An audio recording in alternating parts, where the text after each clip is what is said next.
इसके बाद हम अपना अगला पॉइंट जो है वह बाल अधिकार संरक्षण आयोग के बारे में अध्ययन करेंगे। तो जो बाल संरक्षण अधिकार आयोग है बालकों के अधिकार से संबंधित है।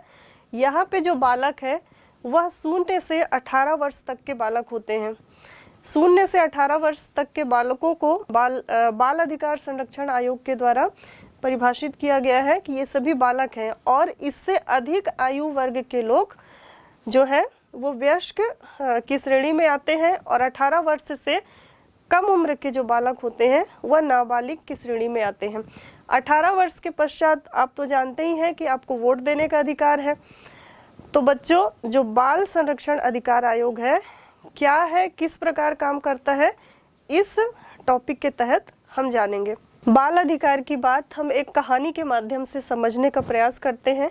बच्चों, समारू जो है एक लड़का है, एक स्टूडेंट है, वह एक बड़े होटल में काम करता था। उस होटल का मालिक उससे अत्यधिक काम करवाता था और रोज सोमारू को होटल से 10 बजे रात को छुट्टी मिलती थी। एक दिन जो उसके शिक्षक थे जब उस होटल के पास से रात में गुजर रहे थे तो उन्होंने देखा कि सोमारू भी उस होटल से निकल रहा है। शिक्षक ने पूछा, तुम इतनी रात यहाँ क्या कर रहे हो? तो सोमारू ने बताया कि वह यहाँ पर काम करता है। शिक्षक ने पूछा, तुम यहाँ क्यों काम करते हो, तो स्कूल क्यों नहीं जाते हो? तो सोमारू ने बताया कि जो उसके माता पिता बहुत गरीब हैं, मजदूरी का काम करते हैं और उस मजदूरी से उन्हें इतना कम पैसा मिलता है कि उनके घर का खर्चा नहीं चलता, इस कारण उसे भी मजबूरी में काम करना पड़ता है। जी हाँ बच्चों, ये केवल एक सोमारू की ही बात नहीं है। हमारे भारत में कई ऐसे सोमारू की तरह बच्चे हैं जिन्हें बचपन से ही किसी होटल, किसी कारखाने या किसी अन्य जगहों पर काम में लगना पड़ता है। इस काम पैसे कमाने के लिए जो काम उन्हें करना पड़ता है उसके कारण उनका बचपन प्रभावित होता है, उनका ठीक प्रकार से विकास नहीं हो पाता है। तो हमारे समाज और पूरी दुनिया में खाने कमाने के साधनों जैसे कि जल, जंगल, भूमि, खनिज, भंडार, कारखाने आदि का सही बंटवारा नहीं है। कहीं ये अत्यधिक मात्रा में है तो कहीं कम है। तो इस कारण से कुछ लोग बहुत ज़्यादा अमीर हो जाते हैं और कुछ लोग बहुत गरीब हो जाते हैं। जो गरीब होते हैं उनके पास इतना काम और पैसा नहीं होता कि वो अपने बच्चों को आसानी से पढ़ा सकें। उनके बच्चे भी पढ़ने के दिनों में सोमारू की तरह ही काम करने लग जाते हैं और पढ़ाई नहीं कर पाते। जो उम्र उनकी पढ़ने लिखने और कुछ कौशल सीखने की होती है उस उम्र में वे मजदूरी इत्यादि करने लगते हैं। तो इस प्रकार जो सोमारू की तरह बच्चों का कम उम्र में काम करना ही बाल श्रम कहलाता है। बाल श्रम के अलावा बच्चों के जीवन से जुड़ी बहुत सी आवश्यकताएं होती हैं जिन्हें पूरा किए बिना बच्चों का विकास नहीं हो सकता। इन्हीं बातों का ध्यान रखते हुए अंतर्राष्ट्रीय स्तर पर जो बच्चों के अधिकारों को सुनिश्चित करने के लिए सभी देशों के द्वारा एक अधिकार आयोग का निर्माण किया गया जिसे बाल संरक्षण अधिकार आयोग कहा गया।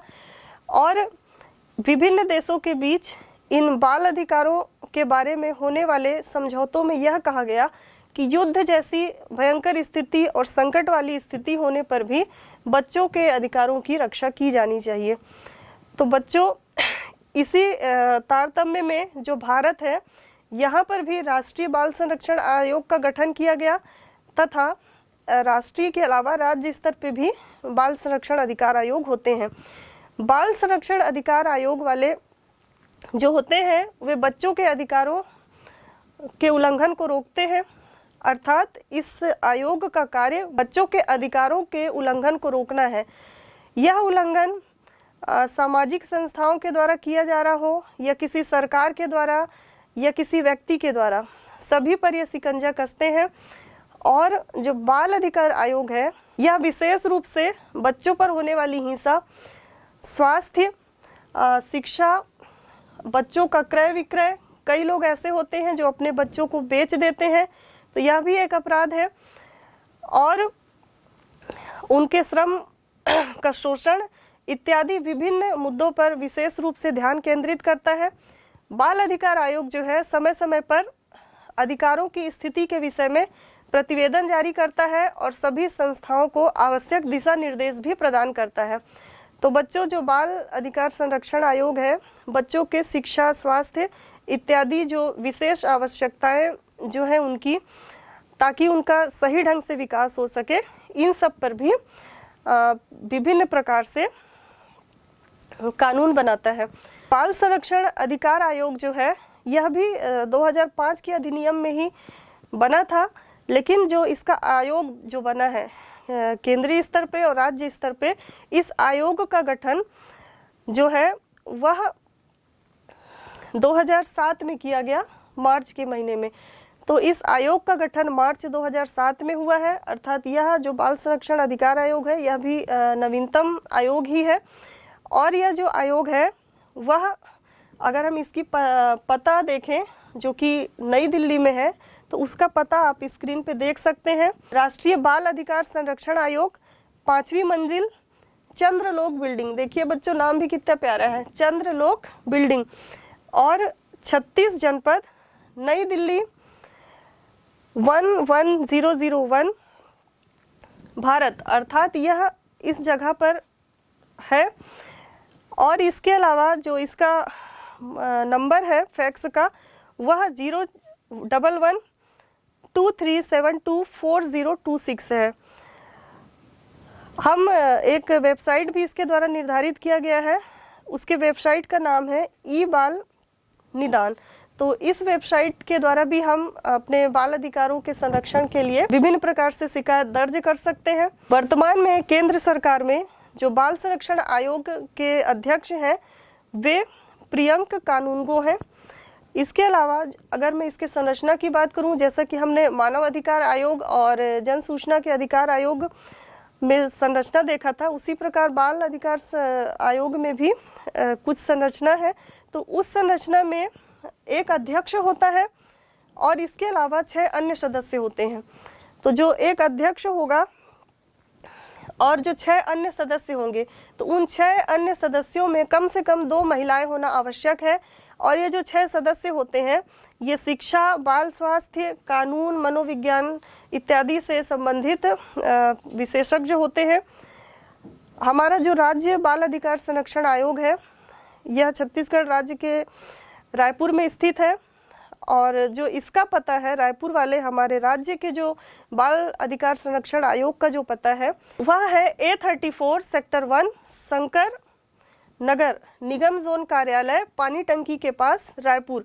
इसका टोल फ्री नंबर है बच्चों 180023300055। इस नंबर पर हम फ़ोन करके यदि कोई हमारे अधिकारों का हनन कर रहा है, क्योंकि हम कक्षा 9वीं के बच्चे हैं और अभी हम इस बालक वाले उम्र में ही है, तो यदि हमारे साथ किसी प्रकार का कोई घटना हो रहा है तो हम इस टोल फ्री नंबर पे फ़ोन करके शिकायत दर्ज कर सकते हैं। जो इसके अलावा एक फ़ोन नंबर है, वह भी देखिए 077124200095। तो बच्चों, अब आप समझ चुके होंगे कि जो बाल संरक्षण अधिकार आयोग है वह किस प्रकार काम करता है। और जो हम राज्य बाल संरक्षण अधिकार आयोग के पते की अभी हमने बात की थी, तो यहाँ पर भी इस आयोग में एक अध्यक्ष और 6 अन्य सदस्य हैं। तो वर्तमान में जो बाल संरक्षण अधिकार आयोग की जो छत्तीसगढ़ की अध्यक्ष है, उनका नाम है श्रीमती तेज कुंवर नेताम। जो तेज कुंवर नेताम है वह बाल संरक्षण के परिप्रेक्ष्य में काम कर रही हैं। और बाल, जैसे कि इसमें मैंने ऊपर जो टॉपिक बताया था, शिक्षा, स्वास्थ्य, बालकों का क्रय विक्रय, इनके अलावा भी बहुत सारी ऐसी समस्याएं होती हैं जो बच्चों से संबंधित हैं। तो इसमें उन्होंने विभिन्न प्रकार से काम किया है। तो पहला जो है, बच्चों को नशे से दूर रहना चाहिए। दूसरा, मोबाइल के दुष्प्रभाव से भी बच्चों को बचाने पर कार्य किया जाना चाहिए। ये आयोग इन सब विषय पर अपने तर्क रखता है और इसके समाधान के लिए भी समय समय पर विशेष प्रयास करता है। बच्चों को नशे से दूर रहना, मोबाइल के दुष्प्रभावों से बचाना और बालक और बालिकाओं में समान स्नेह व अधिकार की भी बात करता है। अक्सर जो बच्चे होते हैं, बालक और बालिकाएं होती हैं, उनमें जेंडर के आधार पे अंतर किया जाता है, भेदभाव किया जाता है। तो यह जो बाल संरक्षण अधिकार आयोग है, यह समानता के अधिकार की बात करता है और यह कहता है कि दोनों को समान स्नेह व समान सुविधाएं प्रदान की जानी चाहिए। इसके अलावा बाल विवाह जो कि एक गाँव में अभी भी प्रचलित है, तो इसके रोकथाम के लिए भी यह आयोग जो है इस दिशा में भी कार्य करता है। बच्चों, आप सभी जानते हैं कि भारत में जो लड़कियां हैं उनकी उम्र जो है 18 वर्ष तथा लड़कों की उम्र 21 वर्ष होने पर वे विवाह योग्य माने गए हैं, विवाह करने का उन्हें अधिकार प्रदान किया गया है। चूंकि लड़कियों की उम्र कम है और लड़कों की उम्र 21 वर्ष निर्धारित की गई है, तो बीच में सुप्रीम कोर्ट में ये बात चली थी कि दोनों की उम्र 21 वर्ष की जाए, क्योंकि 18 वर्ष में उनकी पढ़ाई और रोजगार से संबंधित जो भी कार्य हैं वह पूरे नहीं हो पाते। लेकिन इसे फिलहाल खारिज कर दिया गया है और यह 18 वर्ष और 21 वर्ष ही निर्धारित है। बच्चों, क्या आप जानते हैं कि आज से कई वर्ष पहले सन 1929 में एक शारदा एक्ट अधिनियम आया था।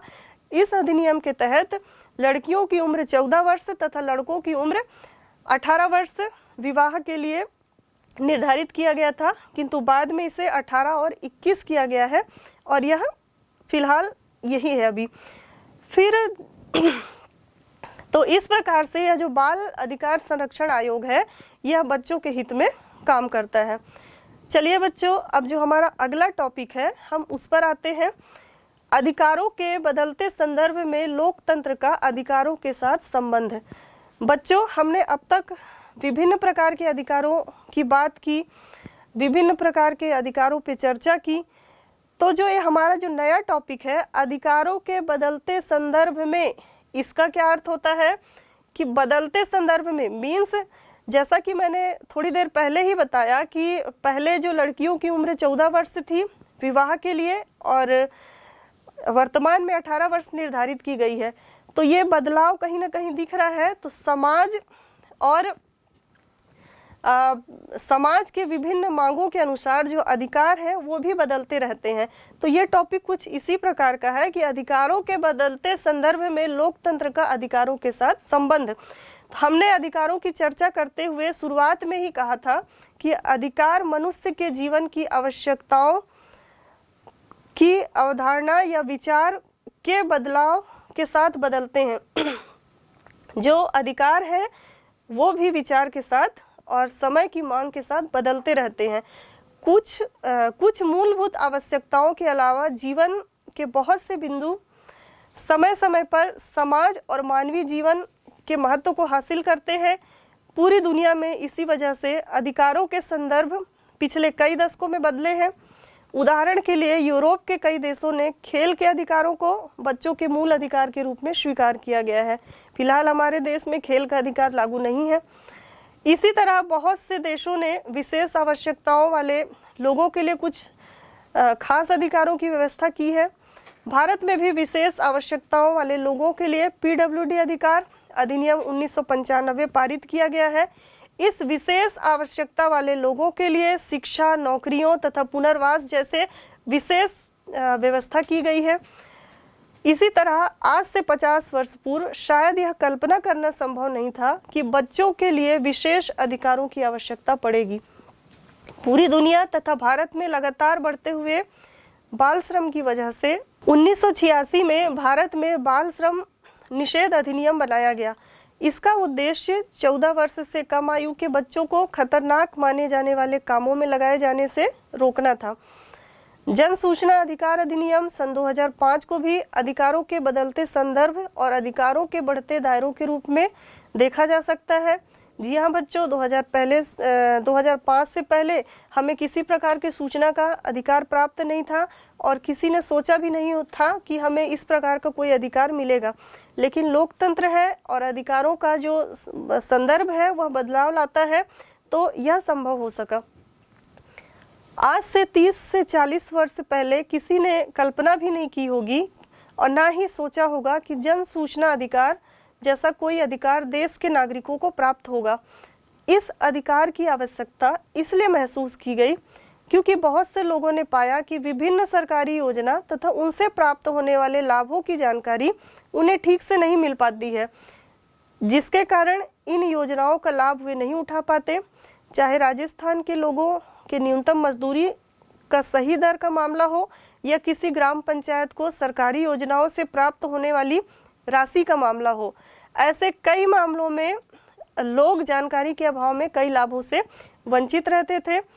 क्योंकि जो अधिकारियों का दबदबा था, लाल फीताशाही थी, तो वे किसी आम नागरिक को किसी भी प्रकार की कोई सूचना प्रदान नहीं करते थे और मनमानी करते थे। इस प्रकार के सूचना के अधिकार से हमें विभिन्न प्रकार से लाभ हुआ है और जो लाभ से हम वंचित रहते थे, आज हमें वह आसानी से प्राप्त हो रहा है। अतः धीरे धीरे यह मांग जोर पकड़ने लगी कि देश के लोगों को सूचना का अधिकार प्राप्त होना चाहिए।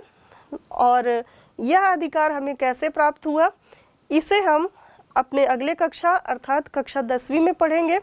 फिलहाल हमें इतना ही जानकारी रखना है कि हमें सूचना का अधिकार प्राप्त है और यह 2005 में लागू किया गया।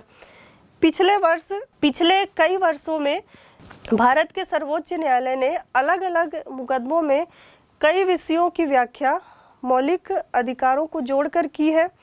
न्यायालय ने कई ऐसे निर्णय दिए हैं जिससे कई विषयों को संविधान में दिए गए मौलिक अधिकारों के साथ जोड़कर देखा गया। न्यायालय ने माना कि पीने के स्वच्छ पानी, प्रदूषण रहित वातावरण, भोजन की आवश्यकता की पूर्ति व शिक्षा जैसे विषयों को जीवन जीने की स्वतंत्रता के साथ जोड़कर देखा जाना चाहिए।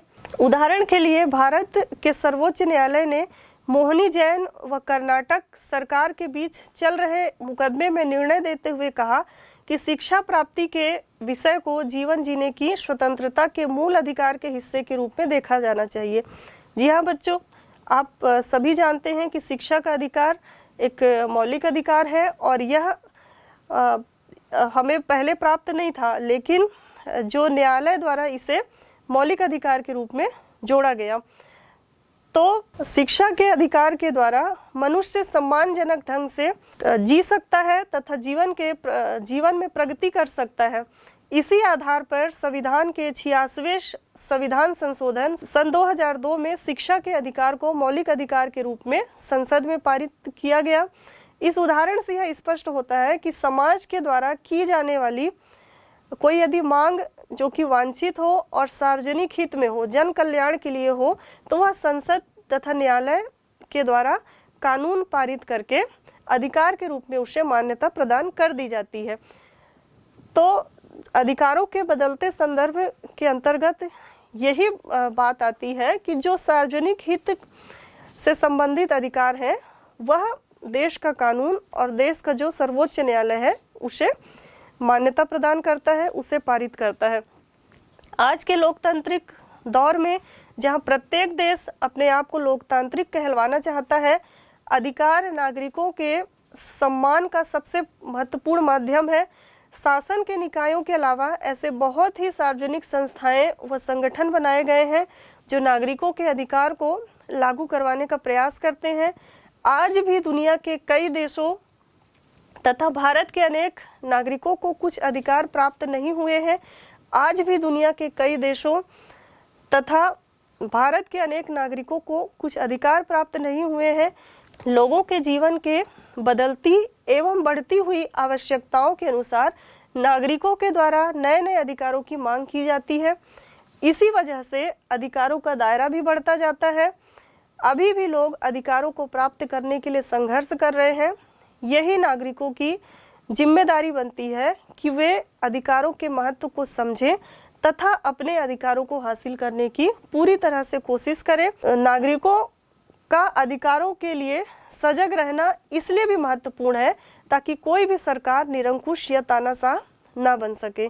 तो बच्चों, जब हम अपने अधिकार के प्रति सचेत रहेंगे, सजग रहेंगे, तो ही हम अपने हितों की रक्षा कर पाएंगे तथा साथ साथ हमारी जो सरकार है उसे भी निरंकुश और तानाशाही होने से रोक सकते हैं।